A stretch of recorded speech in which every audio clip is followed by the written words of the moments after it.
All right, let's see how this is gonna play out. Don't really know what to expect, but I'm here.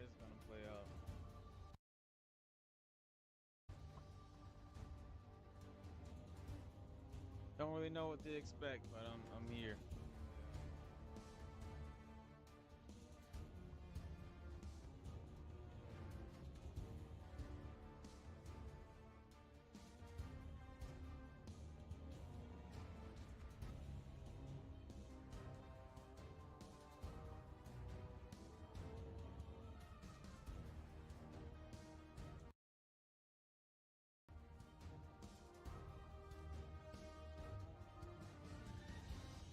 Wake up, time to watch.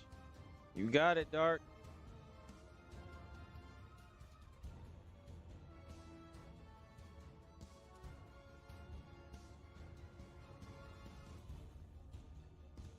Stream starts soon. All right.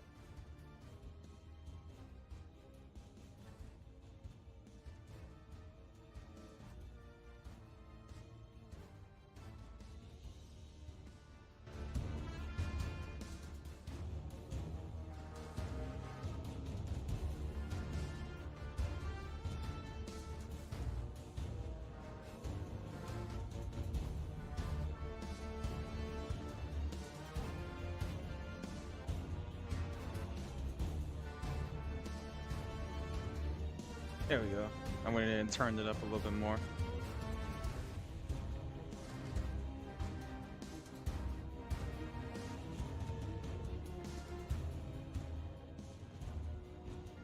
All right, let's see how the YouTube stream is doing.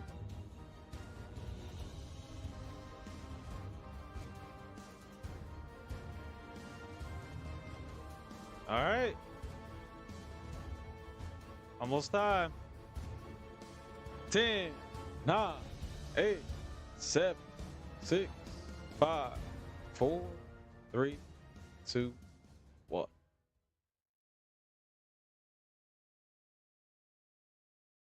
What follows light and shadow is silence. That silence breaks. I am summoning you as a new age begins.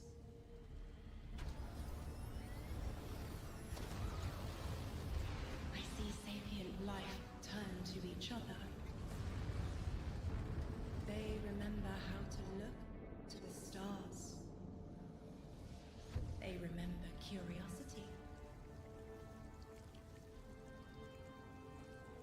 They remember how to thrive. But they have forgotten.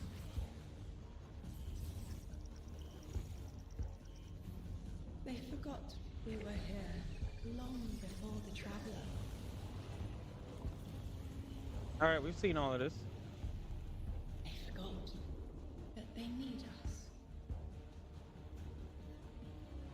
But they are fated to remember. I will remind them. I'm sure you will. But not through me. Find someone else. Oh. Whoa, what is happening?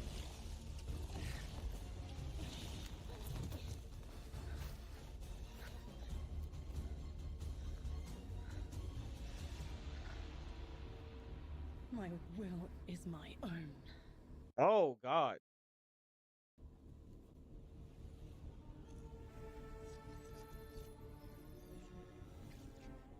She was a Titan, remember? I actually don't remember that. All right, everyone, hello and welcome here to Bungie HQ in beautiful Bellevue, Washington. We have got an amazing stream lined up here to tell you a little bit about the Edge of Fate and the future of Destiny 2 as well. My name's Andy. I work on the social media team here, but no need to worry. As always, I am joined by some of my amazing colleagues here at Bungie to share some of the finer details details of the stuff that we're going to be getting into today. So how about we go ahead and get into it so we can show you what we got. Starting first with this gentleman on my right and to your left is someone that you've probably seen if you've tuned into our streams before or Vidocs, the one and only Mr. Robbie Stevens, Assistant Game Director here at Bungie. How you doing? I'm doing great, Andy. It's always a pleasure to spend a day with you. Yeah, it's been a nice time, honestly, hasn't it? Yeah, Well, always. Whispering to that end as well, for Thunderlords anyone in the that doesn't get to background. hang out as much as we do, Oh, can you I tell see everyone it, a yeah. little bit about yourself and what you do here? Yeah, sure. So I'm one of the creative and game directors for the game. So that means like I'm a vision holder, and I work across the entire Destiny team with people like Allison and Dylan on the couch here to chart a new course for Destiny and a new future for the game, and just incredibly excited He's to be about to sharing burst with out everyone of today those what we've been up to. slip-ons. Can't wait, we've got a Relax. big show ahead, so thank you for being here. Yeah, of course. And of course, The as we chat's move- being as we horny. move part Gonna right close on it. down the line, someone who again is also the good opportunity to join us on these streams as well, and is now firing some finger guns like a pro. All right. All right, Twitch stream. Clean it up. About Destiny with us, or hasn't joined us in the past. Yeah. Do you mind telling us a little bit about yourself? Sure. So my name is Allison. I'm the narrative director for Destiny 2, and so that means it's the job of me and my team to make you laugh and make you cry and make you go, "Whoa! I totally forgot about this thing from 8 years ago. How did they remember?" It's because we're good at our jobs. It's true. So there you go. Yeah. As someone who gets to sit in on the writers' rooms, I can now doubly confirm that. So thank we you love for being having you here. there. So much Yeah. fun. No, seriously, thank you so much. And of course, as we move right on down the line, the gentleman there at the very end of the couch, someone who is a friend to all Guardian kind, who's known far and wide, a member of the Destiny Global Comms team here at Bungie, Mr. Dylan Gaffner. How's it going, Dylan? It's going well. How are you, Andy? EMG. I'm doing so well. Thank you so much for Got to make sure to ask every time. I appreciate it. I need all the help I can get. Well, to anyone out there who may not have accosted you on the wild world of social media or is just somehow meeting you for the first time, do you mind telling us about what you do here at Bungie? My name is Dylan Gaffner, formerly community team, where we would go out, collect your feedback, translate it to the dev team, and then bring their information back to you, kind of be that middleman. Now I'm on Global Comms, so I'm going to be in more of like a puzzle piece organization stage of what do we talk about, when do we talk about it, why do we talk about it, and then just making sure we get the information out to all players. Yeah, well, we all appreciate it. Thank you for always being the voice of the player inside our hallowed halls. We appreciate it. Thank you. All right, well, now that we've kind of got the intros out of the way, let's talk about our new saga. Robbie, I'd love to start with you. What's up next in Destiny, and where are we exploring? Yeah, so our first expansion this year, The Edge of Fate, is the start of a brand new multi-year saga called the Fate Saga. And so we want to tell a story about something older, about the nature of fate itself. Are we bound by it? Can we fight it? Because before the Traveler ever arrived in our solar system, there was already space magic here, Andy. Yeah. And so ultimately, this is a story that we're going to explore one of Destiny's biggest mysteries and the foundations of the universe itself. You're talking about the 9, aren't you? Who Yeah. told you? I think it's Subtle, How did I you know. guess? Yeah. Set you off. We did such a good job with this secret. Really buried that lead, didn't we? Yeah, a little bit. But I mean, to that end, so who and maybe more appropriately, what are the 9? Yeah, so buckle up. In the simplest description possible, the 9 are extraordinarily powerful beings that have been in the solar system for way longer than the Traveler. We can think of them as being kind of connected to each of the major celestial bodies in Sol. So that's each of our 8 planets plus the sun. Sorry, Pluto. It's messed up. Didn't make the cut. All right, fair. I don't make the rules. Unfortunate. Yeah, there you go. But the important thing to know about them is that this is why we're going to be so focused on the solar system for the next saga. We want to ask questions about our home that we've never asked before. Yeah. So when it comes to the 9, obviously, Eagle-Eyed Guardians. have been Yeah, references Viva to la them for Pluto. quite some time, whether it be outright ominous or a straight-up game show in some cases. Can you tell us a little bit maybe about what we should expect from them? Expect to be surprised. We're, like you said, the lore of the 9 really ranges from like Star Horse infinitely neighing to the 9 doing genuinely awful things in our lore. And so the important thing to know about them is that the 9 are individuals. This isn't a collective. It's not like a hive mind. Each of them are kind of their own being, their own person in the loose definition of a person. They have different wants and desires. They can ally with different members and fight with different members too. In the words of one of our characters really early on, there are aliens, and then there's aliens, and then there are aliens, and that latter one is what the 9 are qualified as. Fair enough. All right, so beings of obviously immense power, something that the Guardians have gone toe-to-toe with in the past. We've even faced off against the very embodiment of the darkness itself. Yeah. What could be tougher than that? Yeah, so this is something that we think about a lot about, because ultimately the Nine seek to free themselves at no matter the cost to humanity, and because they're extra dimensional in the ways that Allison are describing, they're So not bound by the aliens same is what we're rules calling the that Nine. we are, that we've really experienced before in the game today. And so humanity and the Guardians, to many of them, are ultimately just bugs that can be squashed on, that they don't really care or think about beyond, achieving their ultimate goals. So, Yeah, I mean, like, for the last 10 years, Guardians have really just been making their own fate. Yeah. I mean, so the Nine is challenging that. How are we going to deal with it? Yeah, whether we like it or not, the Nine have a plan for us. Yeah, I thought she was like you gonna said, do Guardians are really good at a making Lance their own Reddick fate, Zavala going out and callback, deciding who they whether we wanna wanted be. it or But not. what happens when them deciding to make our own fate is exactly what our fate is? Like, what if that was the plan all along? These are extra-dimensional beings. That means they perceive our reality in a very different way and can interact with it in a very different way. It's like they're a move ahead in chess. Weird. What a reference. But you were mentioning, obviously the Fate Saga is one of the subjects of today. How long can we expect the Fate Saga to last? yeah, so the Fate Saga is going to play out over several years, and ultimately, we know where we're driving this car. We know where we're going with it. But the conclusion of the Edge of Fate itself is going to leave you with more questions than answers, and it's going to be the catalyst into this Oh, new we're getting multiverse concept saga. art. Because Got we it. really want to return Destiny to being They don't have a any game like about pre-alpha big footage to questions, show us. right? And so the way we think about this is about pouring jet fuel into the speculation engine of the game. So we're going to be revealing a lot of ideas, a lot of concepts, and many of them we're not going to be answering immediately, because we're going to be telling the story over multiple expansions, and we're going to be giving you those expansion beats more times than we have before in the past. And so the Year of Prophecy kicks off with the Fate Saga, and with it, humanity is now set on a collision course with this celestial pantheon of the system that has been here Oh, for you a said the very Pantheon long word. He time. said And it. so the Edge of Fate launches on July 15th, and then the second expansion of our Year of Prophecy is Renegade, which comes this winter, and then later in 2026, we've got Shattered Cycle and The Alchemist. It's a lot of stuff. Yeah. A lot of exciting beats. And so again, the Edge of Fate is just the beginning of this long journey of this awesome vehicle we're all jumping into and driving together, and it's going to take us to some new places. That's exciting. So with regards to the Edge of Fate right here in front of us, you were also nice enough to bring the class something today. You've got some gameplay with you, Oh right? yeah, we got some clips. Oh, yeah. Yeah, we should show those off. It's a doozy. Let's check it I out. like the present. Let's check it out. Oh, whoa. Bungie vision. Observe, connect, conceal. Guardian, I had a vision. Conform, comply, return. Oh, never mind. We do have some gameplay. Show us disasters. Observe, connect, conceal. I'm not human anymore. Return, conform. What was that? Comply. No one else should know what this feels like.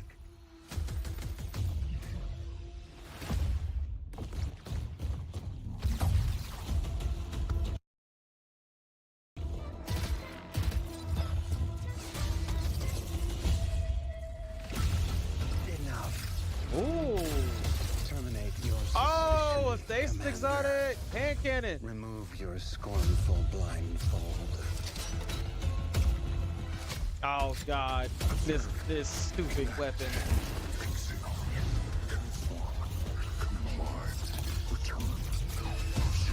What is happening?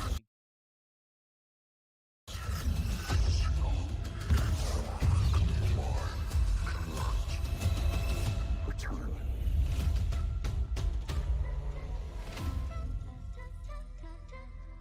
July 15th. Okay.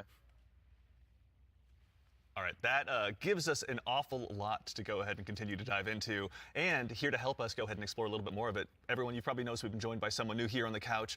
We are privileged to be joined by someone who's the originator of perhaps my favorite all-time Destiny emote, the one and only Dave Samuel, art director here at Bungie. All Dave, right, how's we it got going, a date. It's going July great. 15th. Thanks for having me. man? Absolutely. For anyone who maybe for some reason somehow doesn't I have that was very emote in their confused about collection what or that Warlock hasn't seen you did. in a past VIDOC, do you mind telling us a little bit about what you do here at Bungie? Yeah, I'm art director on Edge of Fate. I work with the art team to visualize the narrative and design and kind of bring it all together. It's a lot to bring together. Thank you very much for being here today. So with The Edge of Fate, it's obviously the first expansion in the Fate saga. Allison, I'd love to start with you, actually. What can you tell us about The Edge of Fate? The Edge of Fate begins with an invitation, and we are invited, along with a very specific group of people, to a location, to a moment in time, for a very specific reason. Very specific purpose. Very specific reason and purpose, yes. And the place that we're going to is called Kepler. And so you may be saying, now, Kepler? Allison, hold Okay. on, hold your horses You read 1 my mind. second, Yeah. because the Kepler I know is the one that's way outside of our galaxy. What do you mean we're going to Kepler? And I say, like, dear friend, didn't you know if you look inside in Destiny's universe, the Oort cloud at the edge of the solar system, you'll find a little planetoid that also happens to be named Kepler here in the world of Destiny. And that's where we're This going. looks like to Io. Kepler. Super exciting. This is kind of a, Robbie, we were talking kind of before the show. This is like like a first taste of something new, right? Yeah, so what Yeah, you're seeing is it here just is us me, or just does this trying place something look like Io? We're expanding the universe of Destiny, creating new mysteries to uncover. This whole destination is about exploring a labyrinthian world that took inspirations from things like Dreaming City, exotic missions, dungeons, and it's wrapping it all through a Metroidvania inspired experience. And so at the heart of all of this, at the heart of the Edge of Fate, is a player-driven exploration and discovery of an exotic world with brand new abilities. So actually to even just maybe dig a little bit deeper, like how is The Edge of Fate going to be different from past expansions that we've made for Destiny? Yeah, so at the global scale, when we're thinking about expansions in the Year of Prophecy and the formula of Destiny expansions going forward, first off, we're doing 2 expansions a year instead of just 1. And think of each of these expansions as a little bigger than something like a Rise of Iron from D1. And so both of these expansions combined are going to be even more expansion content than we've done in the past. And by delivering 2 of these a year, we're upping the pace of major world and story events that really matter to players and are going to be pushing the Fate saga forward. And so we're trying radical new things with each of these expansions. And so alongside this new destination of Kepler, this exotic world that players will explore with brand new abilities, we also have world tiers. And world tiers allow you to take on a higher level of challenge on the destination in order to extract some of the best loot. Come on, within the release. But what's cool about world tiers is as you play through the mainline story and you play through the first couple of world tiers, you're going to unlock later world tiers. And as you're claiming these abilities, as you're exploring the world more, as you're discovering more within the release, you're putting these puzzle pieces together and you're figuring out how to solve all the mysteries on Kepler with different ways. And so you might play a puzzle in one way, a mission in one way, and when you're in these higher world tiers in the post game, you can start to solve these problems in different ways that you couldn't before in the original playthrough. And so alongside all of this, we're also going to have a ton of quest content that we're rethinking about how we use within the game. And so on Kepler, there's some non-linearity within the destination itself. And so with a lot of our side quest content that is related to the critical path, but you don't have to play it. It's there for you to explore. It's driven by your discovery of the world. You're out in the field, you discover something and you pick it up, and that's going to help you explore the characters in the world of Kepler more and go deeper on that story. And so, yeah, again, this is all about us just looking at the formulas that we've been building in Destiny over the last 10 years. See it.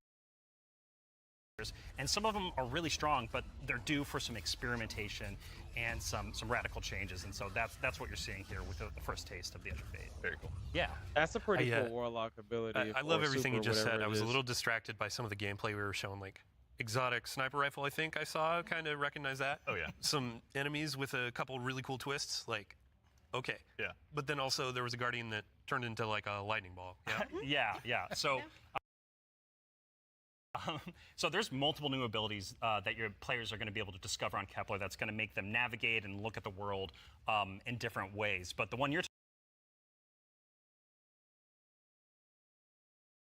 What is height? What is this? Oh, it's a Bungie emote.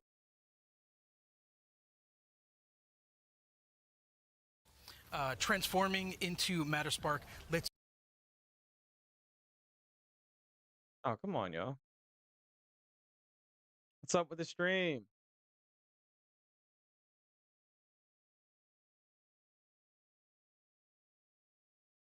Enemies that come across your path. So obviously, What is happening? Do I need to switch to the YouTube stream? big part movement, one big part combat, but I mean, even just in addition to that, to look a little bit, wider, like how. All right, let's try the. Sorry, let's try the YouTube stream. With the Sonic Spin Ball is this? He activated Devour too. That's kind of insane.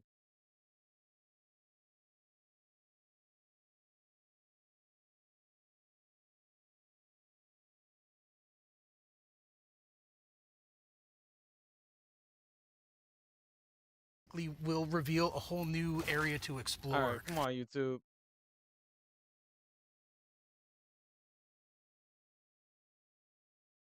Uh-oh. YouTube's not going so well either. Sorry, trying to get it back. Everybody just spamming L in the Will chat. reveal a That's whole messed new up. area to explore. It's also a new way to engage with enemies. Instead of taking a bunch of enemies head on, you can find a Matter Spark pad, Let's close the chat. transform, turn into this electric ball of death, and then just like start racing around the arena, dash over their heads, You literally and are flank Sonic. from behind, and then really give the House of Exile on Kepler Oh, a bad this is like Metroid. As well, we should. It's a good day for us as well. So, what are some of the other Kepler abilities that we'll be able to unlock while we're out there as well? Yeah, so each of these Kepler abilities are a mix of dark matter and our Guardian's powers. So we have the Relocator Cannon, which is this new fallen dark matter tech mixed with void.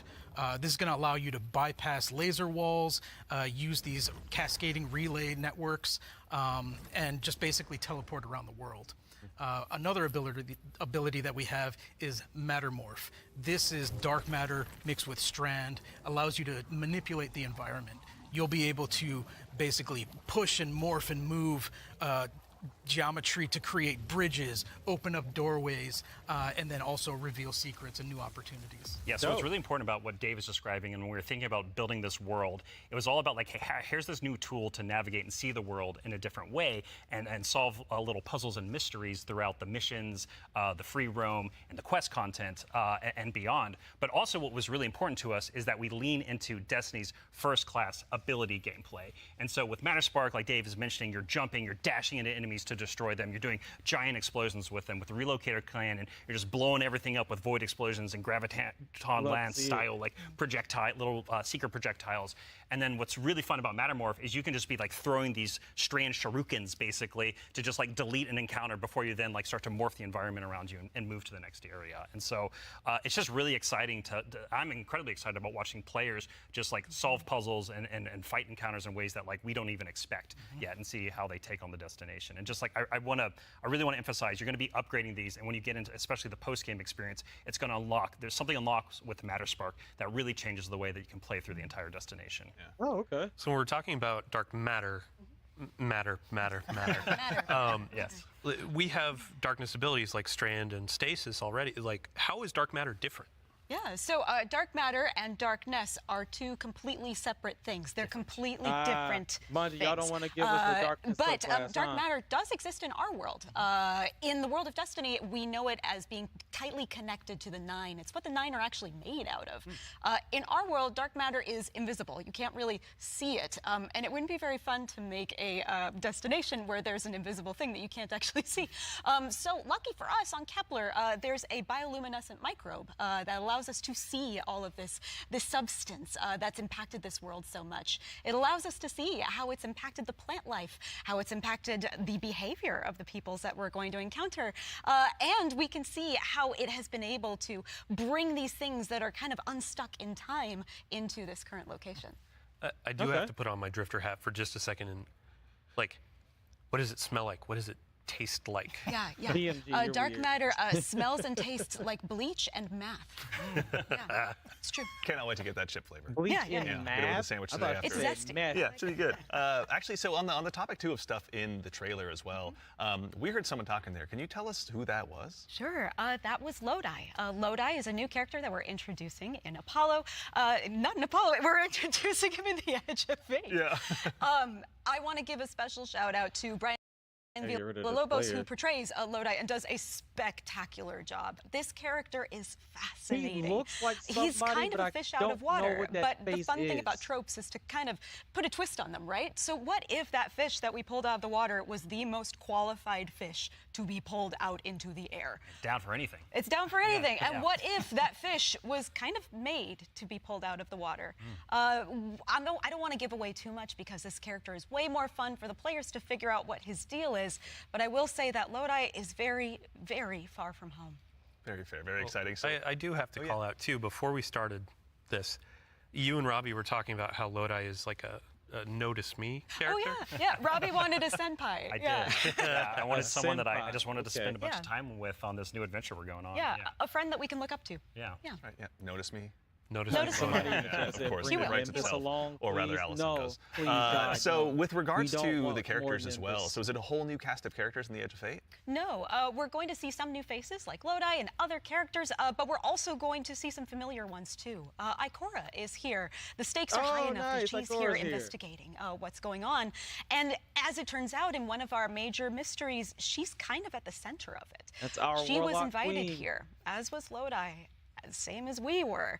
All of it's kind of tied together. Very exciting. So Yeah, the way, oh, if I can, No, no, yeah, please. no, Yeah, yeah, please, like yeah. the way we think about this is about all these characters, their fates are intertwined in some Yes. way. There's these puppet masters that have been pulling the strings for a very, very long time in order for everyone to get here at this moment. And so as a guardian and these characters involved, they're going to have to decide if they're fight your fate. Like that's what we think about for these individuals. said the That's what they're word. going to have to go through and determine about how they can stand up to this new conflict that is surrounded by the Nine, because they are fated to be here. And what does that mean for them, and what does that mean for their future and the future of Seoul itself?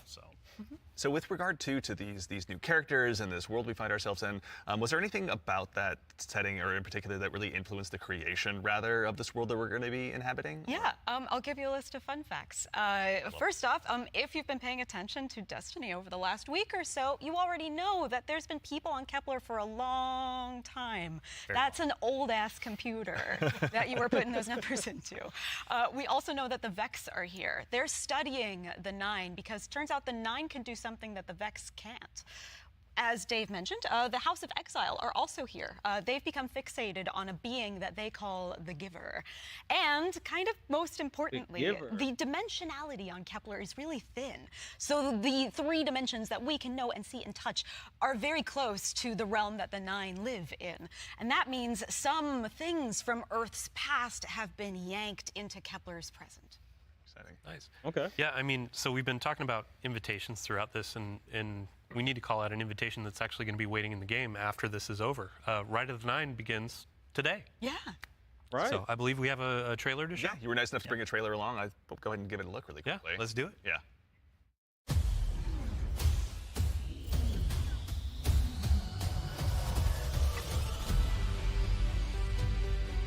All right.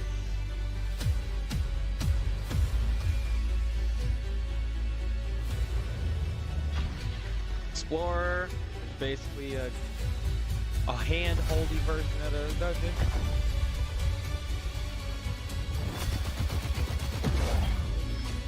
He still needed a prosecutor.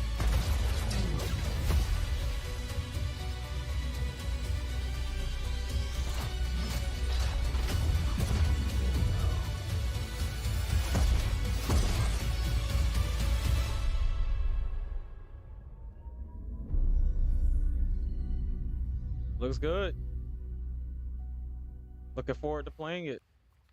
All right, so that's Ride of the Nine, which Yeah. is our essential prologue story for the Edge of Fate.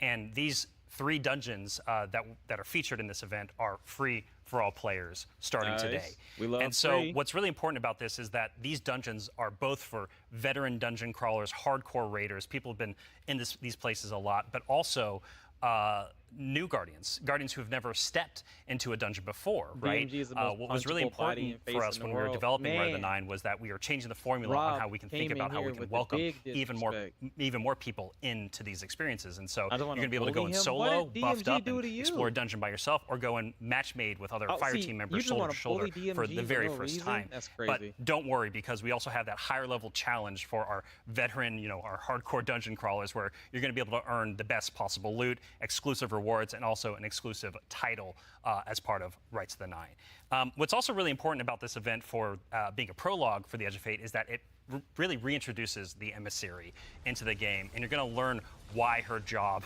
is pretty crappy and why she quits at the top of the Edge of Fate, like we saw at the beginning of this show. And so, you know, Andy, we've been talking a bunch about how our Destiny expansions are changing the formula for Destiny going forward.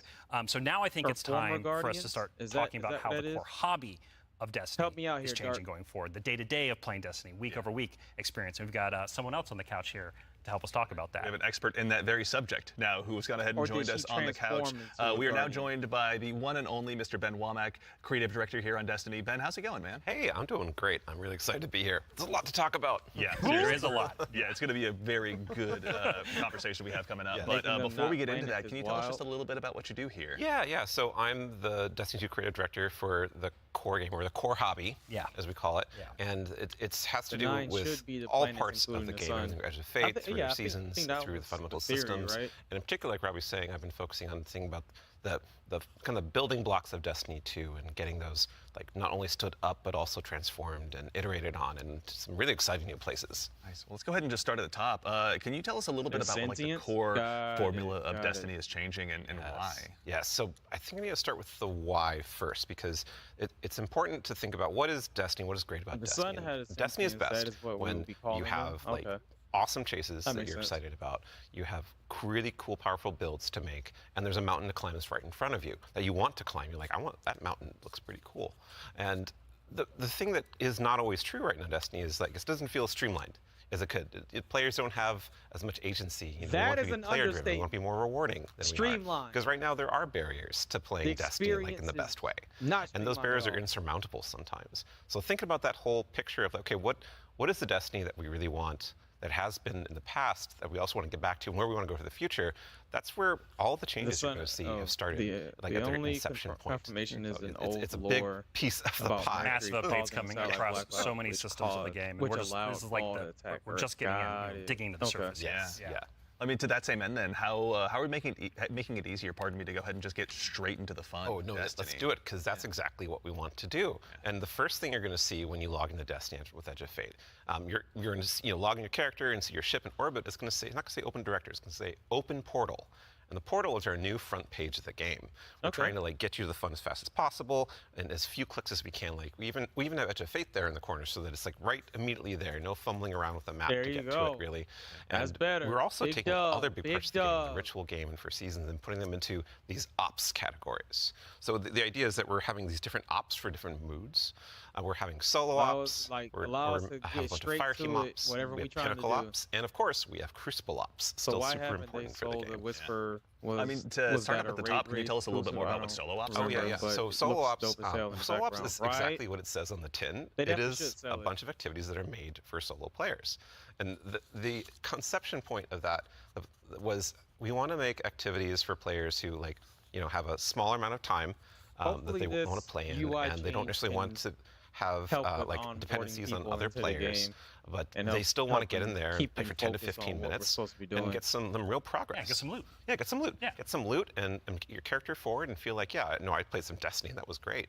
And even if you don't feel like playing with other people, that's fine, because we have an activity type that is designed for one player.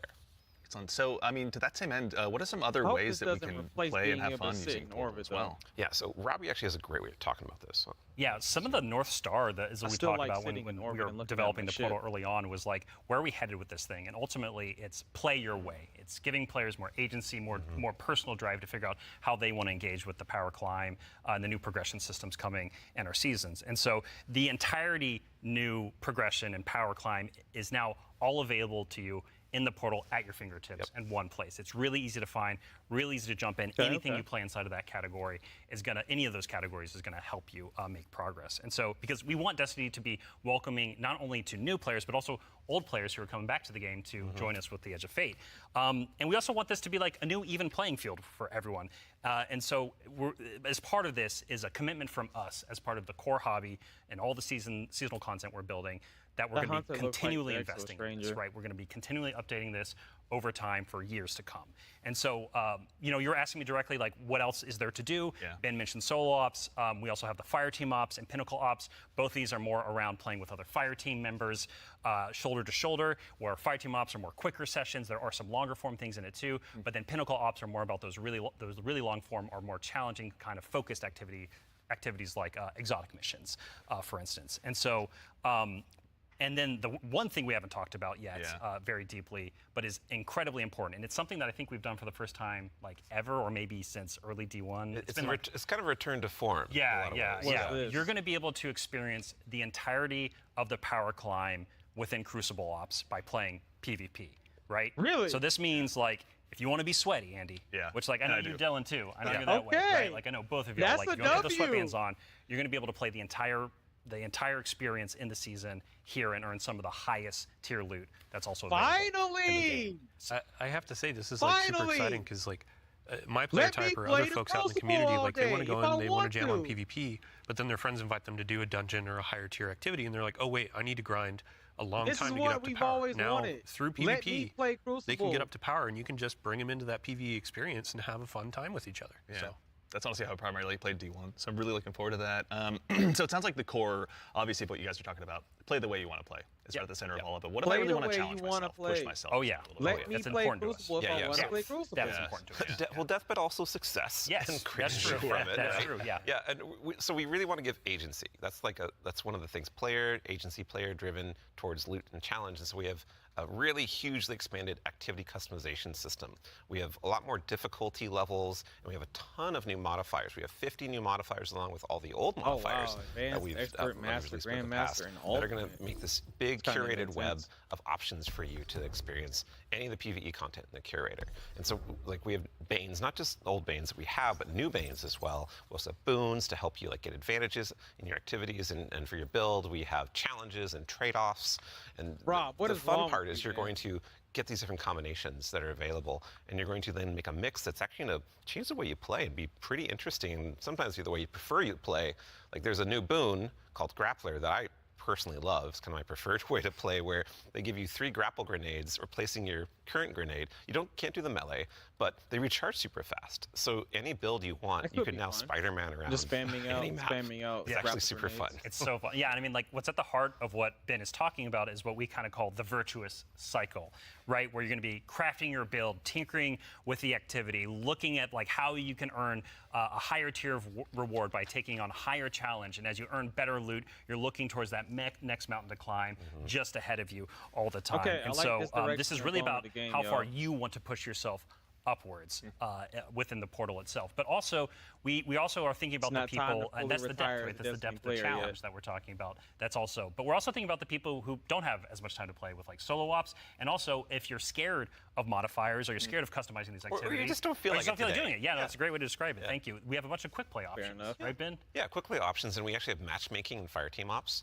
And we have fire team finder, and so you're able to, like, really choose kind of what you're in the mood for. Oh yeah, we technically have matchmaking across every activity. Has anybody in here actually used except for solo ops, because that's finder? Right. But yes, otherwise, but in the fire aside teams from and that pinnacle one. ops, it's everything. Yeah, you'll have options to play by yourself or with other people. Oh, actually, a really fun part is you can play a strike by yourself as hard as you want it to now, which is really fun. Yeah. Well, you're talking about, like, all the different boons and combinations. I think at one point you were saying around 50 or something like that.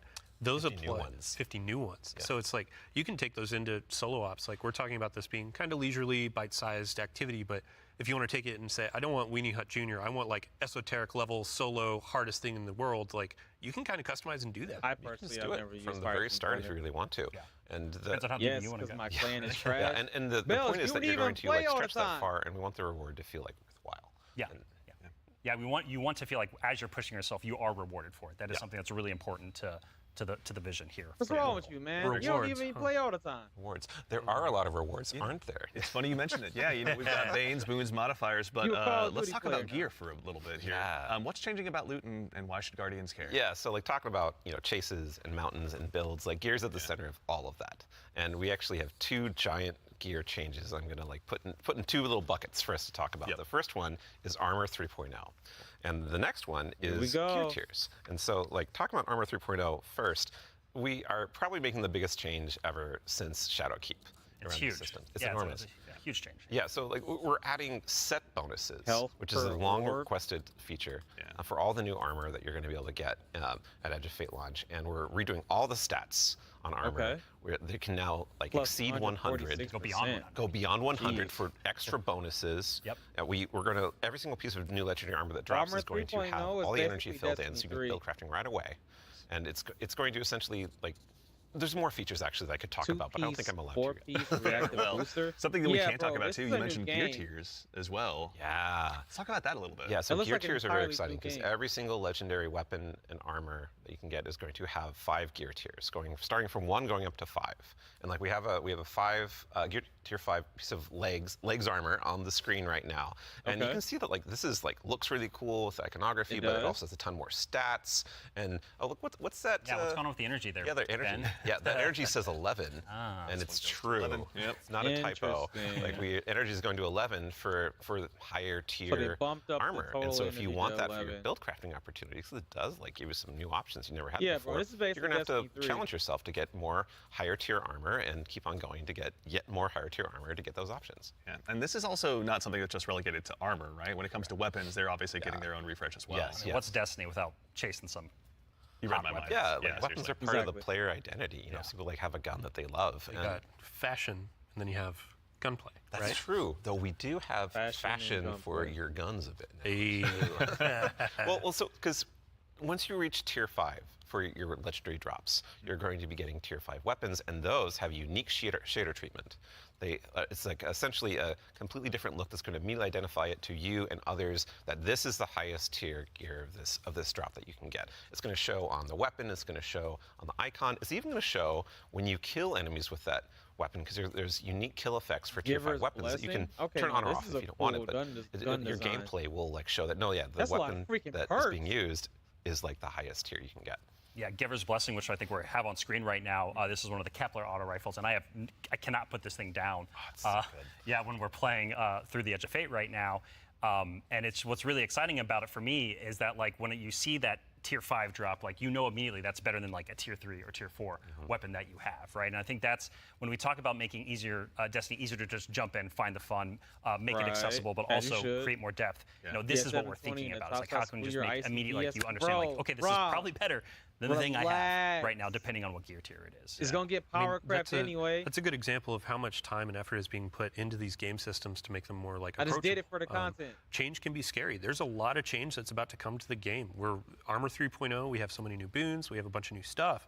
And after 10 years of Destiny, this is going to flip some stuff on its head. So, I mean, we're going to have a bunch of blog content. We're going to have interviews with Robbie, with Ben, with more folks across the team that have been working on this. And then we'll also be elevating our creator community when they're creating guides, all that kind of stuff. It's going to be a fun time. But ultimately, a big shout out and thank you to all the folks that have been coming into our studio, giving feedback early on some of these systems so they can be more approachable. And we're looking forward to all the feedback that's going to be coming after launch, too. Like, this is, again, one of our first steps into something, and then the community and we are going to build something amazing. Yeah, and I can't stress enough how much feedback we've gotten from the community Rob, summits we've been running stop over the last year for bullying- the Edge of stop Fate, and just people cyberbullying reaching out to DMG, the community man. team and others to us. Like, your feedback is invaluable. So, like, seriously, Why like, are thank you you so much. cyberbullying We're DMG? making this Leave game him together, alone. ultimately. Yeah, it's incredibly important part of the process. Like I don't think we would People be able to listen make to what we do all without the it. complaints. Well, obviously. Working with the community is obviously a core part. That's why Dylan, they- huge that's thanks why to they you brought and your him team, back. obviously, for helping to lead that charge. And in advance for the big blogs you get to write. I know and what then you're also our social media team. We'll go ahead and get out the door, so That's go ahead and gonna give be us a fun. follow. I think, across the Ben, board, but you were saying you wanted to try to break the record for longest TWID? I'm more predicting we are. It's not. So, It's called we'll- the It's not about swab, try, get it's it the right, state of DMG. things. It's going to be a multi-month journey as we head towards launch. So. Yeah, it'd they be a call good it the time. swab. Yeah. But we've been talking a lot about the core Destiny hobby. How does that extend into like how players are going to experience like a full year of Destiny? Yeah, so we've been focusing on improving and changing the formula of Destiny in multiple ways. And so progressing through the Fate Saga is going to be more meaningful with 2 expansions a year. We've been talking about how focusing our seasons and on the core hobby of Destiny and the commitment to continually said updating seasons, it. he didn't and in say addition, episodes. we're going to have He said 3 seasons, y'all. major updates between each of our major expansions coming in the year of prophecy and beyond. And so So they ultimately that bringing means there's seasons back 4 'cause they big know beats episodes, happening calling in a episodes year, pointless. 2 expansions, 2 free major updates between those expansions. So what that means we're not doing is paid seasonal content anymore. We're not doing separate seasonal storylines. And this also means we're not building a bunch of activity content that basically just goes away and is less meaningful to the game after 3 months. So we're instead focusing all of that effort that used to go there instead into building up the core hobby of the game, so the core hobby stays fresh and exciting, year round. And so ultimately, this means no more paywalls for seasonal content, and also these major updates themselves that I'm signposting around right now. The size of them roughly and the inspiration for them we're thinking about is like Into the Light. Okay. So when you say like Into the Light, for folks that aren't out there, like what for a major update, how big is that? Like how do you encapsulate that? So when I say Into the Light, a lot of this is like the inspiration of what it was. And with Into the Light came a really cool theme that wrapped around all the new stuff we were building within it, but also a lot of the reprise stuff as well. And also, with it came Onslaught, a new type of activity. It came with reprised exotic missions and a rethinking of how we could do like a rad style event, a raid event with the Pantheon. And so for our first major update coming a few weeks after the Edge of Fate launches, we've got Ash and Iron. Right? And so with Ash and Iron, we're going to be returning to the Plague Lands. Returning to the Plague Lands, can't wait. It's going to happen, baby. And so that story is going to pick up from where we left off, from the Edge of Fate. And with it, we're going to have a new activity called Reclaim, a brand new exotic mission, so they bring new types of pinnacle ops entering that for the first time, as well as, of course, what's Destiny without loot to chase? We've got new gear, new rewards, and 2 new exotic weapons as part of Ash and Iron as well. And again, this major update and the season, all the seasonal content going forward is free for all players. All the activity content that exists in the portal, that's free to play. Very nice. So even to actually go one quick layer deeper on seasons as well. What are some of the cool things that we're going to be able to do with the season that's launching alongside the Edge of Fate? Ben has been working on this space for the team for a while now, so I'm going to kick this one to him. Yeah. So we're trying to make anytime that's got to mean that the best time to hop into Destiny. And one of the ways we want to do that is we want to invest in events that are like accelerating the game and enhancing every part of the game, but also bringing new cool stuff. And actually, we've been working on this so long, we actually have some new cool stuff coming before the Edge of Fate. It's a special little treat. Yeah, special little treat. So this Friday, you can play a little event, maybe you've heard of it, called Heavy Metal, which is Tanks vs. Briggs, a new PvP mode. It's super fun. I would kind of wish I was playing it right now, I'm not going to lie. But the thing that people at home don't know is we have a new reward. That's a unique thing in Destiny. If you invest in this event, if you go and play it. And it is a free-to-play event. So this reward is free to play. It is a new combat vehicle that goes in your Sparrow combat Sparrow vehicle called the Griffin. And this is a really cool, like, combat-ready vehicle you can take anywhere you can summon a Sparrow, you can summon it and use it to fight your enemies and just have a really good time. And there's some really cool there's some really cool build crafting things with this vehicle that I don't want to spoil right now, let people discover, but I'm super excited for it. They all thought they were going to ride those skimmers forever. Well, I mean, we've been saying, like, what was it? Skimmer is Flash, and the Griffin is Splash. I'm not getting off my Skimmer. I'm sorry. We got to get one in. Absolutely. I don't care what kind of new Sparrow y'all put in the game. I'm not getting off my Skimmer. Yeah. So, like I just said, there's more events that we've been making. There's one that's going to happen right after the launch of Edge of Fate. It's called Arms Week. And it's a 1-week-long event, and you're going to be focusing on one weapon archetype in Arms Week whenever it comes around. And this one is going to give you a new legendary weapon of that type. It's going to have some volatile mods that are there for the week that are going to be super interesting and fun to play with, and some focusing you can do. But there is a problem when you say this event is going to be about weapons and about using them. Yeah, you got to have a place to test all that out. Right. And so I mean, I've been doing that in EDZ this whole time. I don't know about the rest of you. Those poor dregs. Right? Yeah. But there is a new way now. We have a new feature, a long-requested feature that is being added to the game with Arms Week. It is the shooting range. And the shooting range is being added to the tower. It is a now permanent addition to the game with the launch of Arms Week. We're not taking it away. And you can go there and you can try out everything in your kit, everything about your build. With all sorts of simulations of different kinds of enemies and situations. You can test it out against champions. Real damage numbers. It's like it's even got a scoreboard. It's even got a scoreboard for you and your fire team. Yeah, your whole raid team can go down into the shooting range and try out, like see exactly how well you're going to do for some kind of boss at this range or whatever. Well, now you can do most of the damage, right? Yeah, well, you're probably going to know. We have a rally flag. It's not just a shooting range. Like you can go beyond the firing line and use your abilities too. You can just come here and do damage testing. And like if you wanted to, you could even taken Prismatic and I'm up definitely going to look try at that as out. process And, reaction you know, it is well, after the I think the stream. reason why we're not seeing that right now is because it's a Titan. Yeah, it's a good soldier. Yeah. Standing on that firing line. Yeah, standing on the firing This line. is all about fire, building bro. that line and standing. Yeah, But, exactly. a lot of definitely theory gonna be crafters are going to have to go ahead and have some testing how stuff upheavals to performs their Google Docs, I'm guessing. By This will be a really Finally, good tool. bro, Like, as we we're get a new adding all gun, of we these don't different have to systems go with out gear into tiering the and all wild that, you can go in to and check test those out how it damage numbers in real performs. We time. can just Like, come how to do the my firing stats range. It took change? them- How are these different gear It took bonuses them going to affect my 11 gameplay? years to You can give see us it a in the tower. firing range in the tower. That's insane. and while we're talking about weapons, Oh, yeah. you got Well, one more thing, right? Yeah, no, there's one more thing. I know Yeah. you're excited. So, you know, there's more events. Of course, there's more events. And the holiday events are coming up where Solstice is right around the corner. It's as well. summertime, right? It's summertime. Summertime is Solstice time in Destiny 2. And Solstice has some really I still cool don't twists care and about such that Solstice, we're though. planning, but I'm not going to talk about that right now. I want to show you all the new holofoil treatment we have for Solstice weapons. Yeah, So, they took ours here we go. away on Khaled ship, right? This is the holofoil treatment for Solstice in 2025. It is. A It is. 900? It's amazing every time I look at it. It 900 is an second ocean, Mechanica. On a and gun. the With line. Yeah, we put the More ocean likely on a has gun. How did we incandescent. do that? It's beautiful. I love it. And any kind of weapon that It drops looks good. for this I event might can have a use it. holofoil. Yeah, on so it. it could be I tier don't care 1 or about tier 3. Solstice, Yeah, though. any Exactly. weapon can have the holofoil. Yeah, the like the tier It's 5 gorgeous gun, holofoil. though. You know, Gorgeous gun. like Gorgeous that's gun. me a I'll chase. definitely try and get a god Our roll other on it just events in will case. also have holofoils. Yeah, like Arms Week you're talking Arms Week about. will have its own holofoil treatment. Like every event, a major event we have will have a holofoil treatment. The weapon the holidays crafting will have their spot own kind of doesn't special count, one, Dark. but You yeah, can't Arms Week will have actually their damage test holofoil there. drops that you can farm as well. super exciting.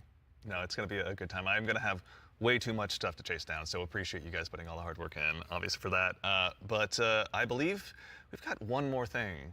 Yeah, I mean, we've been talking a lot about, here are the free updates coming to Destiny, the portal, a bunch of different stuff, Edge of Fate, but we also have another expansion, and we need Allison back on the couch to talk about Right, it. yeah, Allison. Yeah. She's the best one to talk Yeah, about. we've got something very exciting, and so once again, Allison, thank you for taking the time to join us today. We appreciate it. Of course. I'm so excited to be the one more thing. Yeah, it's a tradition around here, so we're glad that you could obviously go ahead and lead us into this one. But, you know, as Dylan mentioned, we've talked about the Edge of Fate, but this is the first year we're going to be doing 2 expansions over the course of a year.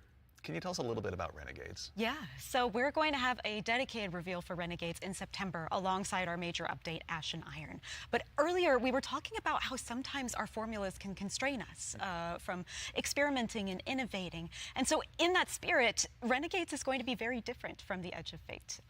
What I can tell you, and we'll talk plenty about it later, is that we're going to be experimenting and innovating with activities, with social mechanics, and more. But more importantly, I want to talk about our inspiration. And so I have to kind of tee it up first. So Renegades is going to be a Destiny, like definitively Destiny expansion. This is part of the Fate Saga, and it's going to push it forward in important ways and introduce characters that we're going to spend time with for years to come. It is an essential Fate Saga story. And it's an homage to a universe that has inspired Bungie from the start. It's a universe that all of us here on the couch grew up with, as well as everyone else at the studio, and millions of you back at home, too. It is a peanut butter and combination, a peanut butter and like chocolate combination inside of what we're making that could only be possible in the kind of world that we build here. And so I am absolutely thrilled to be able to give our first sneak peek at Destiny 2 Renegades. Let's take a look. Renegade. Never been afraid to say. Oh, this is Dylan Cabal. That was Skyburner.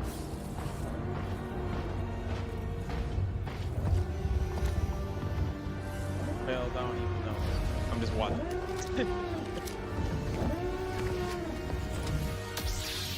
Oh, shit!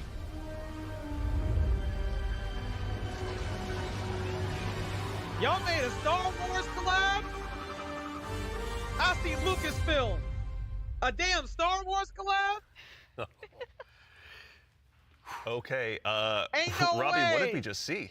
Yeah, so that's Renegades, which Ain't is no coming out way. this December. And to really drive it home here, Renegades is a one-of-a-kind Destiny experience, right? And just like we on the Destiny team have taken inspiration from other genres like dark fantasy or cosmic horror, Renegades takes the space western vibe and aesthetic that is Star Wars, and it puts it through that Destiny lens. And ultimately, it's created a new lawless frontier that is emerging within Soul. And so, like, we're so excited to show Renegades off a little bit today and to be talking about it more in the future in September alongside the free major update with Ash and Iron. But right now, today, we're focused on Rite of the Nine and what's right around the corner with the Edge of Fate. Absolutely. No, I heard a lot of calendars get marked just now on September, but no, super excited to share more of that in the future. But that actually leads us to the conclusion of today's show, which, again, we covered a lot. There's been a lot today. Yeah, this has been a big show, honestly. No, we went through a lot of it. So let's go ahead and quickly double check. We obviously went through, and the Year of Prophecy, pardon me, is going to go ahead and kick off on July 15th. And this kicks off a brand new multi-year Fate saga and our new focus on the core hobby of Destiny. The first expansion, The Edge of Fate, is going to be launching again on July 15th, as I noted, with its raid launching on July 19th. Okay, hold up. Yeah. So you're going through a lot of information. We already covered that. Oh, yeah. But like, you can't just sneak in a raid date. We have a new raid coming with the expansion. Exactly. July 19th. We're going to have a bunch of blogs. We're going to have rules, regulations, all that kind of stuff for our raid race. Of course. We invite everybody to come in, try to go for that world first title. And yeah, I mean, just stay tuned for more details. We're not going to spoil anything. It's a raid. We got to keep it secret. Yeah, absolutely. Yeah, everybody mark your calendars. Yeah. Bungie.net is the place to go ahead and learn more. And again, follow our social media channels. Do us all a favor. So in addition to that, again, as we noted, Ash and Iron, our first free major update will be launching on September 9th. Renegades, very exciting, will be launching in December. And then keep an eye again on our social channels. We'll provide all the updates once they're available. But as far as today goes, the Edge of Fate and the entire Year of Prophecy pre-orders are available starting right now. Now, pre-ordering for starters, the Ultimate Edition will go ahead and unlock the New Land Beyond. New Land Beyond. That exotic get sniper. this monstrosity off of my screen. Honestly, that'll be unlockable in addition to several other goodies, and also we've also got a collector's edition that'll be available. You can see here on screen that will be coming with an awful lot of very cool stuff, including this cool statue that you may have noticed here that's been sitting with us on stage.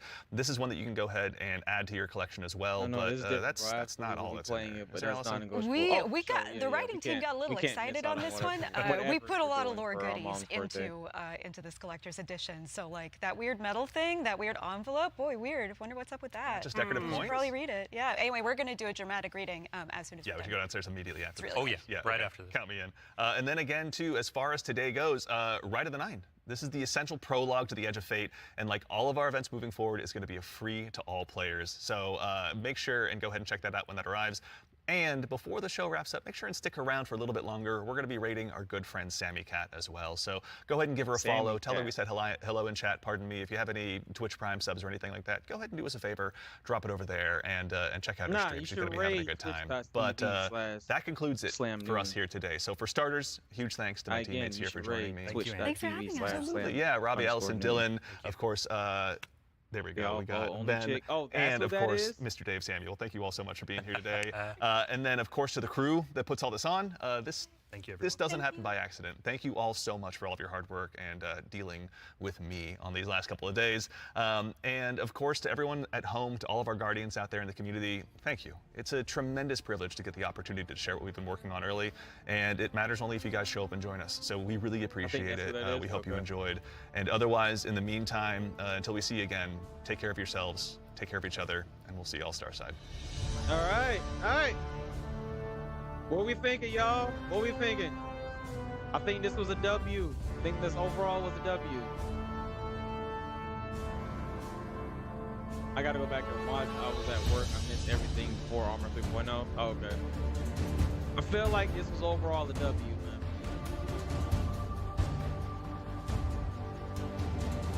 I'm looking forward to it. I don't like if it actually is $100.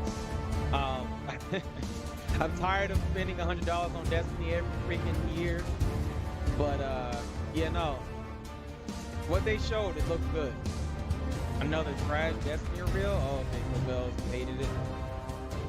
Yeah, they put in Star Wars, No Land, so they'll have me back.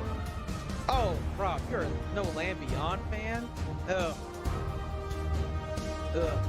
Didn't know you were one of those.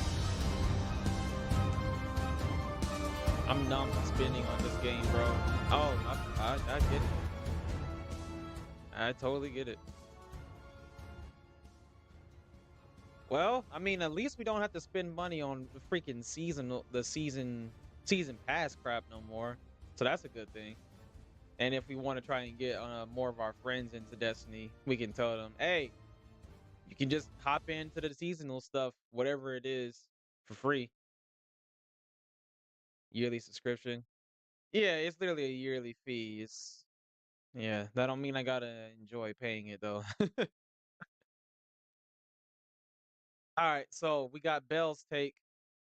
Bell says another trash Destiny reveal. Um, well, X, you need to go back and watch everything. And Rob, simply because they got that whack sniper rifle, no trash beyond, you're back in. I just have transcended above worrying about finishing season pass or seasonal content if I don't finish it. Once you let that go, it becomes fine. I mean, I guess I hear you. Once you let that, yeah. I don't know. I don't know.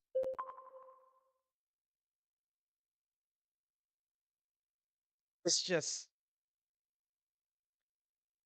for being honest here, we've gotten hoed so many times with paying for the yearly expansion just to get drip fed content that causes most of us to go play other games. That's my only problem. We get drip fed content, and then next thing you know, Rob is on Minecraft.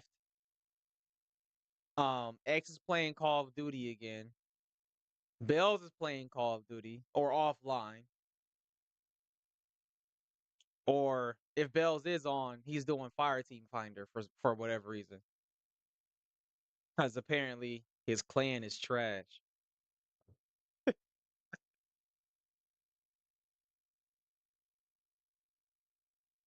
Oh man.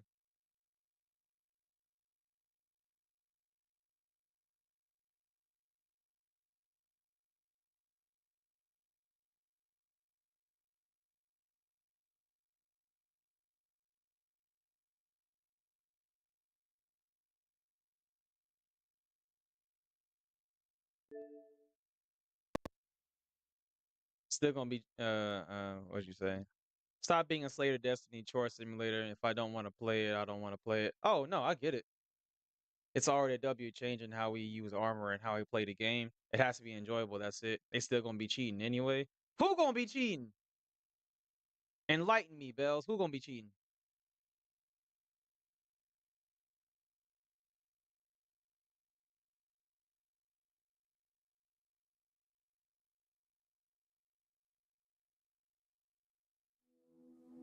Oh, give me a sec. I gotta plug this in.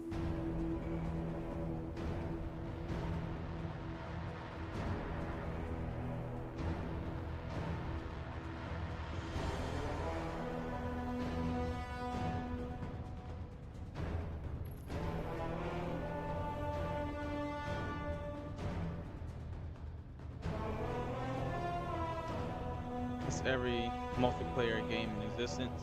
Fresh. Oh, we got some Fresh is a cheater. Accusations flying.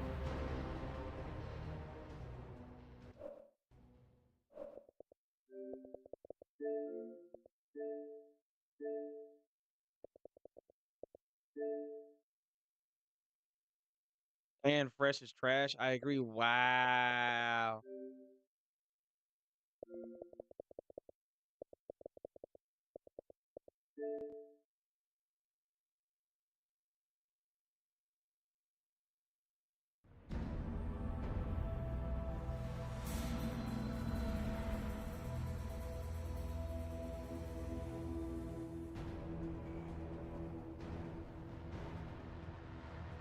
Honestly, I haven't ran into a cheater in Destiny in a really long time.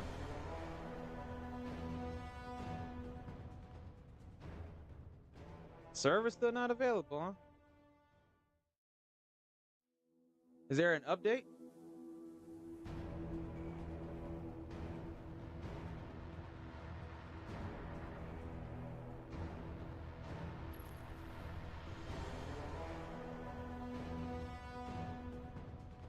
I do all the time, but that's because I'm on PC. Oh yeah, that makes sense. So maybe there's an update, but it hasn't gone live yet. Oh wait, let me go to update. Oh, here we go. 3.6 gig.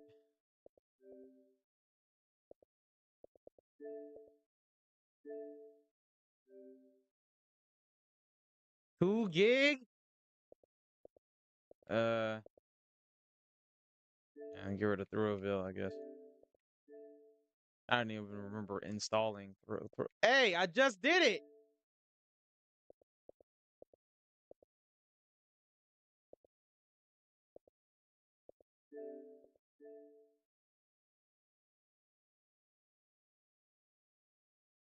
Destiny always has a login and outer restart console to show up if you can't find the update. Yeah, I got you.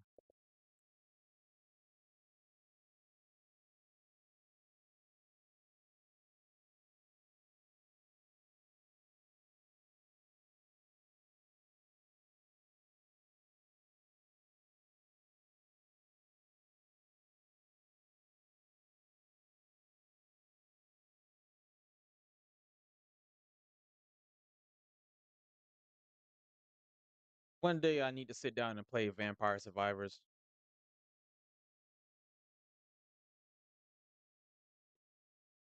Cause I got it through the Game Pass. I got it through Game Pass. So one day I definitely need to sit down and play it.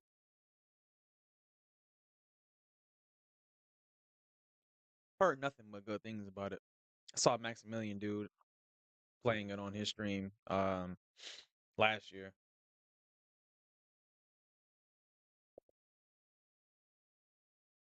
All right, don't do that weird thing, Xbox, where you start throttling my download. Thank you. Let's get that up. Let's get those numbers up.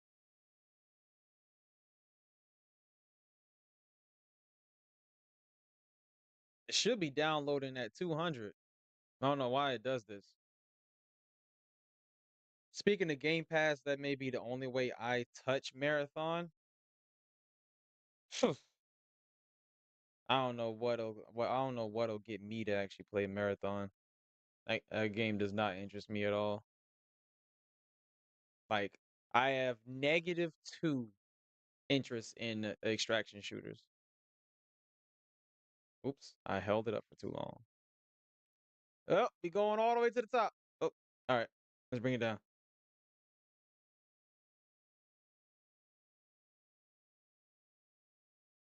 I don't think I could be less interested than I currently am in Marathon.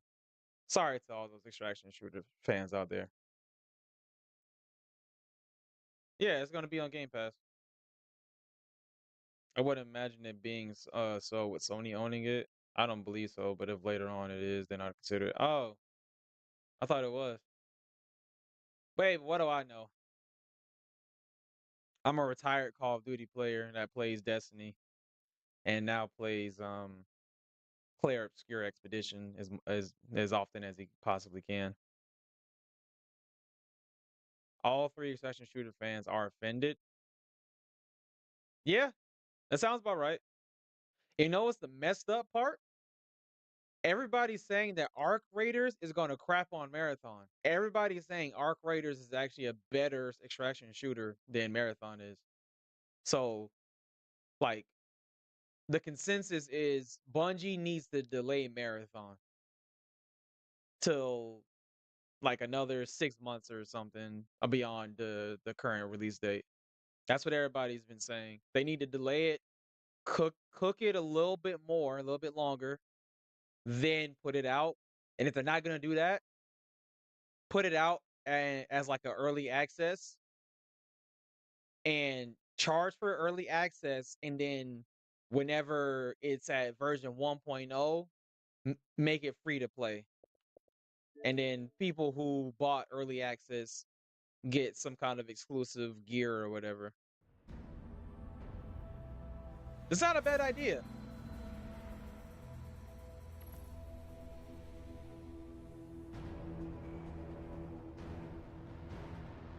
It's made by the Finals guys. Oh, that's who made Arc Raiders. I didn't know that. By the Finals guys, in the Finals, even though it's not super talked about, is extremely successful and highly reviewed. Yeah, no. I'm aware of the finals because of Cross playing it, Gigs playing it. There are some other Destiny content creators that were playing the finals when it first came out. Like you pay to play earlier than free download. Yeah. That's what I'm saying. Marathon probably if Bungie's gonna stick to releasing Marathon this year, they probably need to release it as early access because the game clearly is not finished. Clearly not finished and not in a good enough state to where people are gonna pick to play that over Arc Raiders or Tarkov or whatever other extraction shooters out there. I know there are some other ones that um aren't as played as Tarkov and Arc Raiders currently, but yeah, no, they should definitely not try to release it as is as like, all right, here's the final product. Well, final product. But we're gonna iterate on it as we go. Just make it early access.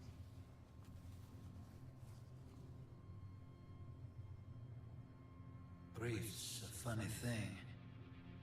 Some folks get stuck in it, frozen in place. It holds them hostage. And some folks, well, like MK1, yeah. Just run. I went far. I had to. I couldn't look at the Released early and unfinished. And that's WB's fault. The way I see it, the farther you run, the less likely you are to get stuck. They released this one. They released Marathon early and unfinished. Stop me in my tracks. That's gonna be Bungie's fault.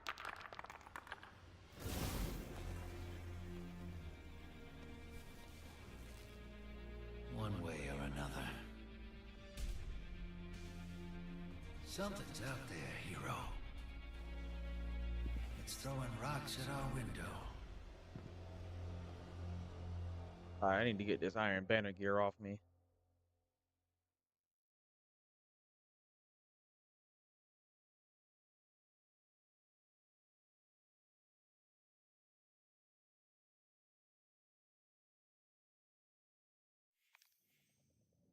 Right of the 9, free for all Guardians. The 9 have issued a challenge to all Guardians. Will you answer the call? Complete challenges to earn a new title, shader, and dungeon exotics. Learn dungeon mechanics and earn loot through the new Explorer difficulty. Collect adept and holofoil versions of powerful dungeon weapons. It releases in September when Borderlands and Ash Nash Destiny expansion releases. Yeah. That's why I'm saying, man, Marathon is gonna do horrible. Ew. How much is it?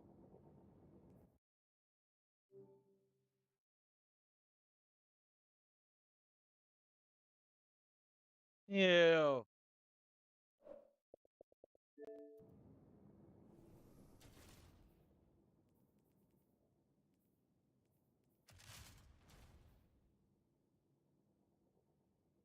Grievous, Vader, Kylo Ren, hell yeah. You are such a Star Wars nerd.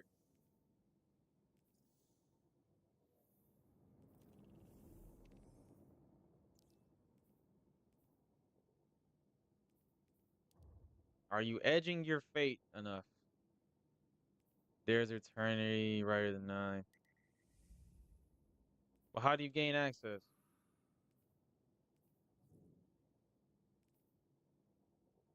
Borderlands is gonna do to Marathon or Overwatch at the Battleborn. Oh yeah. Oh yeah. Big time. Overwatch pissed on Battleborn.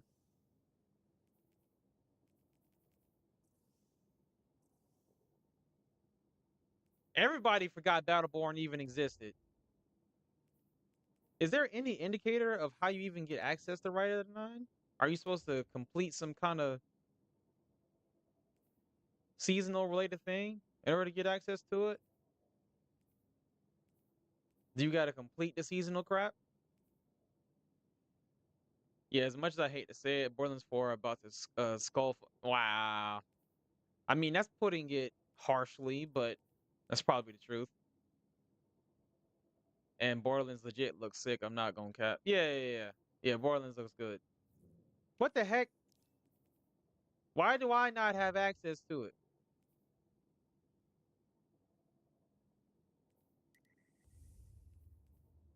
So you're gonna just tell me I don't have access to the activity, but not tell me why or how I get access to it? This is all your fault, Rob. I'm in eternity.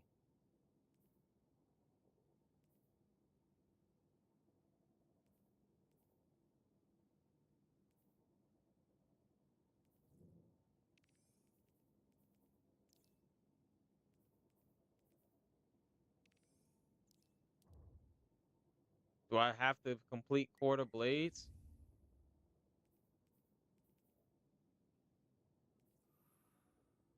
Time to have AI write me a 10-minute speech and 3,000 word paper. I was supposed to be doing all semester to present tonight at 6. Oh, Rob, you suck. Why would you torture yourself like that?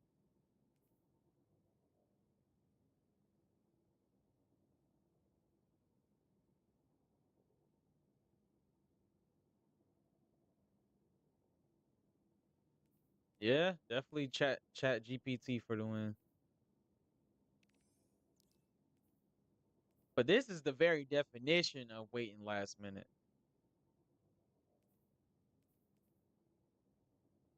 Because it's topics I could talk about for hours anyway. Oh. Nerd.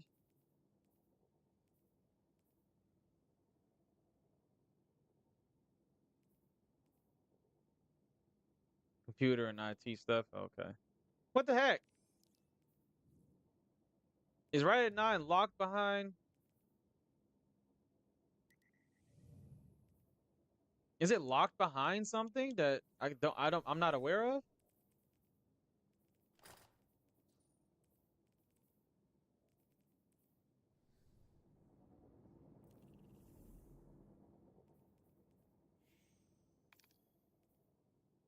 Who's edging now?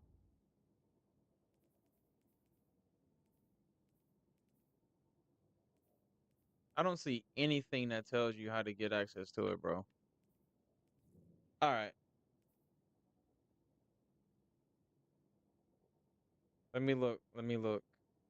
Let me look at the ads across the stream. Did he get access to it? And I was like, oh, we could stream it on Disney Plus, and they can make so much money off of it. Players do not have access to this activity. Could be, yeah. Okay, so Cross isn't in it. The pre-order is now live. Okay. Hold on, let me see, chat. Oh, yeah. It's working now. All right, chat. I'll be right back. Don't worry, y'all don't have to pre-order. I'll pre-order for all of us and tell you if New Land Beyond is worth it. Yeah. It might be ass. What the heck, bro? I'll take the hit. Yo. Tower, maybe? Yo, Fraba, what's happening, man? Hey, guys. I don't know, man. What are you guys up to right now? Was trying to see if I can get access to the Spire of the Watcher, but it's not giving me access right now. Really? Are you gonna miss? With Okay, that, so yeah, Astacross isn't even getting access to it. Apparently, you can get the No Land Beyond. Yeah. I'm trying to mess with that. I'm gonna mess with it. Yeah. Hawthorne. I'm trying to get into the I'm trying to get it all. I'm assuming it's gonna be at the tower once we buy it. Oh, I don't know if I'm gonna be able to do this. The terminal, like special deliveries. This is too hard this season, bro. All right. Gotta go to the tower. Okay. Especially, too hard to do with solo. If I were to link up with a demon, we could probably get me into a debt. Dude, But solo is horrible. I'm convinced someone on this is so funny. Someone on the board at Bungie has got to be on the board at Disney or something. It's straight up Darth Vader and Ren, dude. Yeah, it's insane. Like, Straight up. Wait, you? Yeah. Oh, you were able to buy it. Freaking God, Darth Vader and Kylo Ren, bro. X made his final push with me and Jesse. Thank you so much for the big 20, man. Much love to you, brother. Yeah, yeah, I'm gonna need a team in order to get to depth, bro. Because solo is literally the worst experience playing. That's the next YouTube video I'm making, is breaking down the comp experience for a solo player this season. I'm gonna try and see if I can get that done this week. Cause yeah, no, it's very prevalent topic right now. I think it should bang. I hope it bangs. I'm gonna put in a lot of effort into writing that script.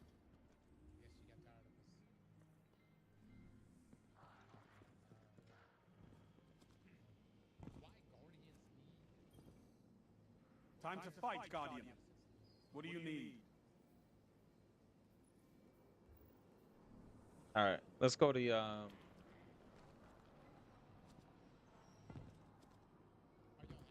I'm gonna talk to Hawthorne.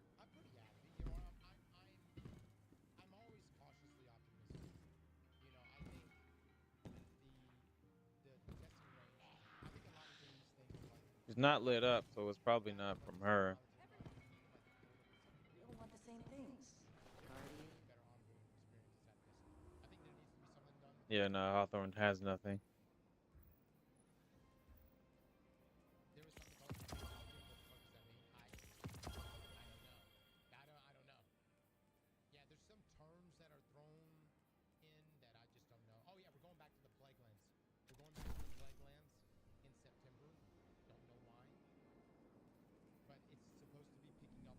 Catch you later. Yes. Where should we go? Time gated? Porque? We stand behind you. What? We gotta wait like a few hours?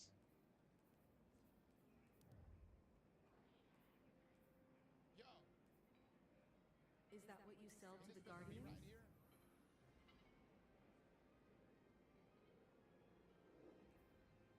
I think we're getting scammed. Is that what you sell to the Guardians? I bought it.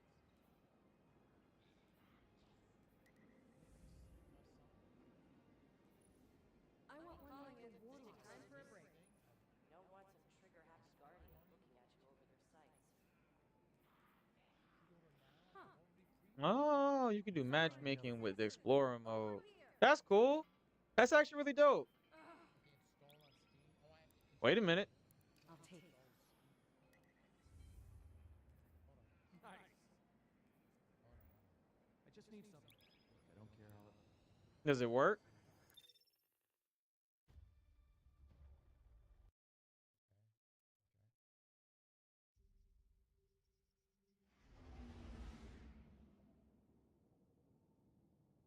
Ah, I think it forces you to do. Oh, that was fast. Yeah, I've done Spire the Watcher once. Did I enjoy it? An old acquaintance among No. the hidden tells me that a Seraph complex recently powered on for the first time since the collapse. Shortly thereafter, Okay, so Vex you incursions have to were do a reported. match made Explorer And a mode flag dungeon of run sight first. as a potential That's what it looks like. pillory bunker. If the Vex gain access to its systems, they'll use it to wrest Rasputin's submine data away from us. It would be catastrophic.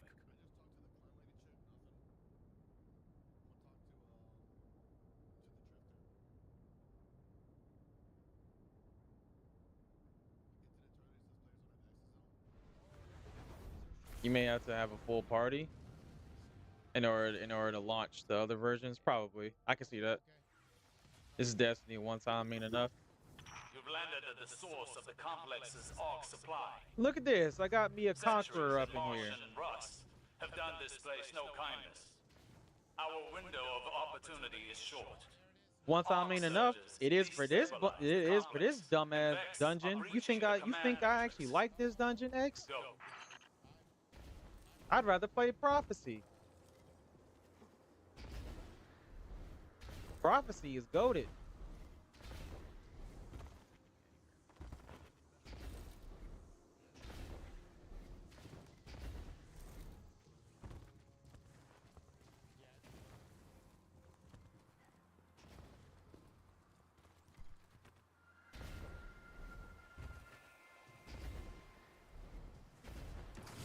Talking about knowing every single mechanic. Well, that's why we're in explorer mode. I vaguely remember what you're supposed to do. Starting node in order while using the blah blah blah buff.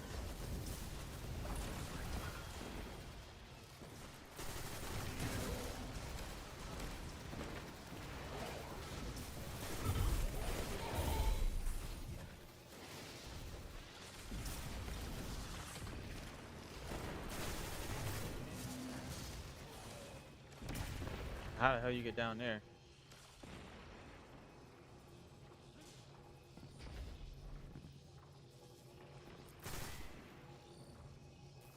Damn, how far down is it?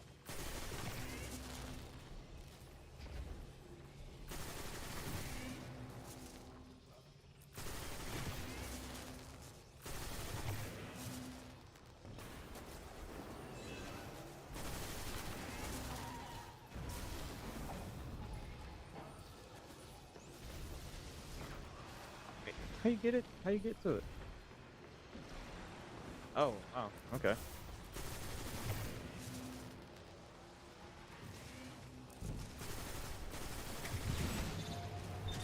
All right, there's one. Meanwhile, my blueberries ain't doing nothing.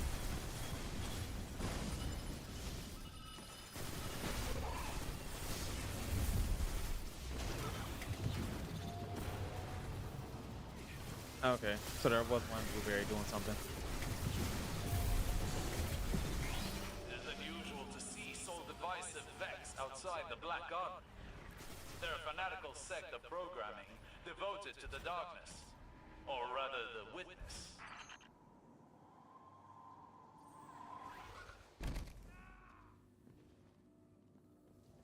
The Ishtar Collective in a Seraph complex. Peculiar. They were rivals in the Golden Age.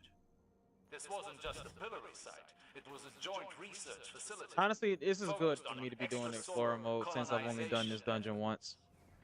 Soul Divisive have been scouring Which is why research this is logs. a W addition to the game. They were looking for something more than to imprison Rasputin's subminds. Supposed to go down there? Made a wrong turn in Albuquerque, huh? That's all I was saying. Oh, yeah.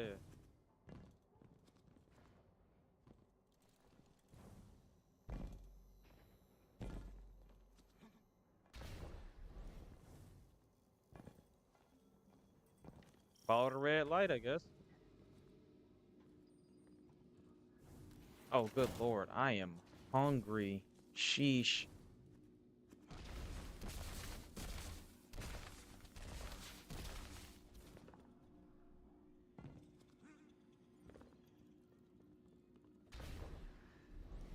I just got hit with a brutal wave of hunger, y'all.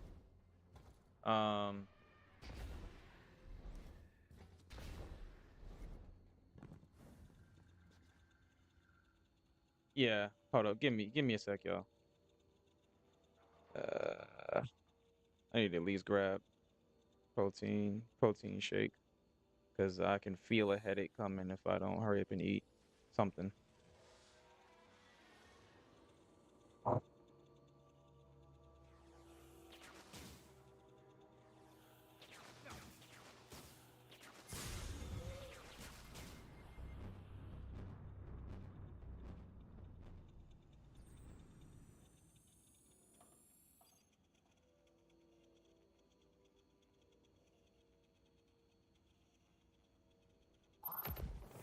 All right, I'm back.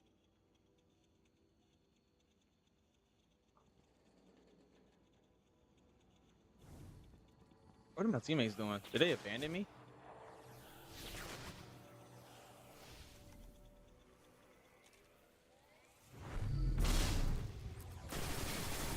Oh, they must be lost.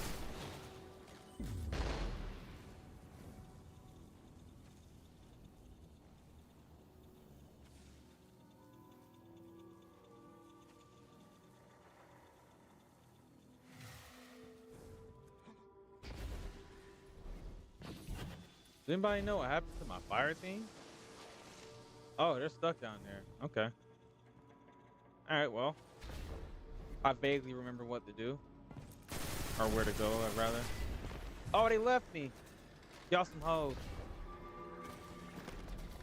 That's crazy. Them boys really just dipped on me, dog. Now, question. Will they add people back in here? Since my fire team abandoned me.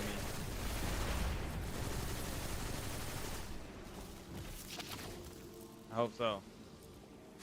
Just trying to do a dungeon even on explorer mode is not it. Trying to do a dungeon solo even on explorer mode is not it. And I definitely didn't sign up to do this solo.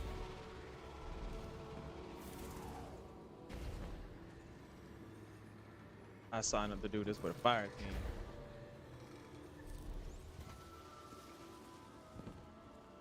Of course, I could just leave. I fumbled. I didn't jump high enough.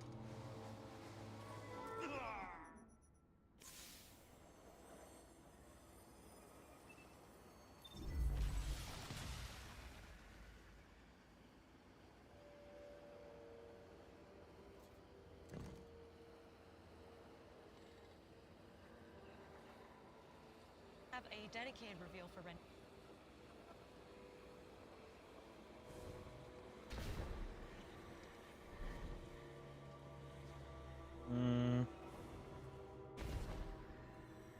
I think this is the wrong way. Oh, I was supposed to go there. All right.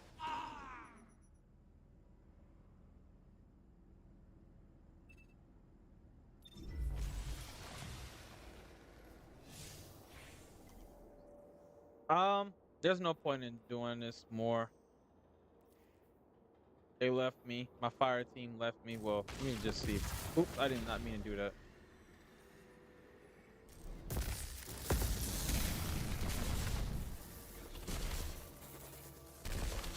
Let me at least see if I can get my way out of here. See if I can get out of this section. But yeah, I don't think there's any point in trying to continue this dungeon solo after my fire team left me. Hey, some hoes.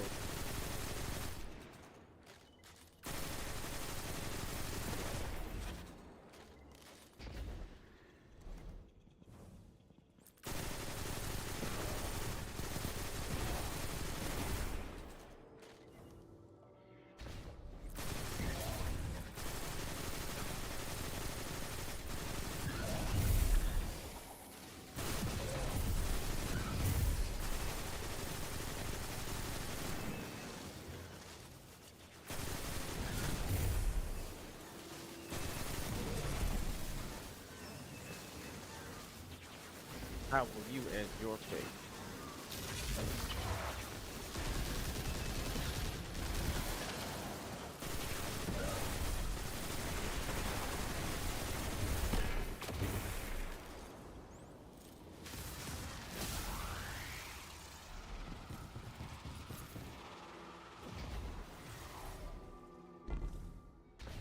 No way. Supposed to somehow get over there, right?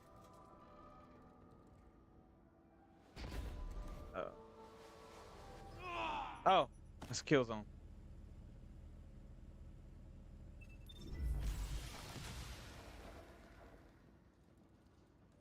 Has this cat, a neighborhood cat, who's basically her cat, but doesn't like to be. She likes to be free. And every year she brings. Oh, the live stream is still up.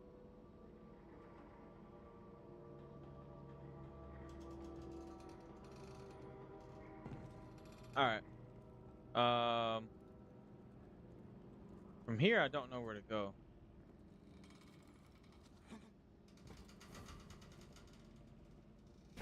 Oh God, I did not mean to do that. I don't remember.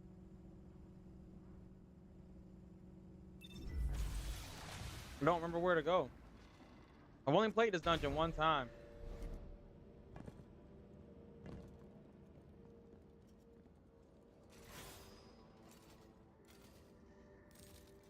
I guess is go there. Maybe.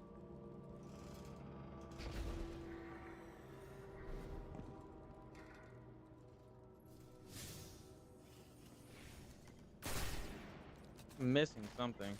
Don't know what though. Bro, stop jumping off. Grab the ledge. No.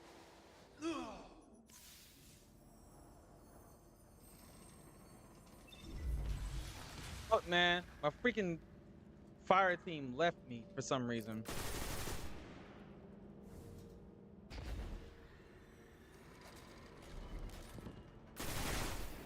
Should just back out. Yeah, there's no point.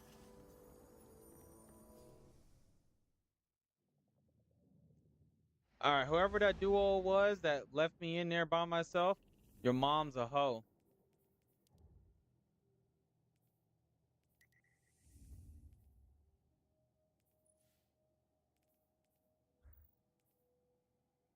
All right, yeah, no, I'm gonna just call it at there. Need a death counter for this, man. F you, Bells. Anyways, I'm gonna go ahead and get off. I'm not about to sit here and try to do this dungeon and matchmaking just for Guardians to leave. But yeah, no, I'll be on later. Thanks everybody for stopping by the stream. Looking forward to the new Destiny content. I will be on possibly tonight. I hope so. Depends on how much work I gotta do. And if not, I'll catch y'all later this week. Thanks for everybody watching. Remember, One Piece is peak fiction. All right, jerseys in the chat. Wait, where are my jersey emotes? There we go. Jerseys in the chat. And that's it for all. I might put a death counter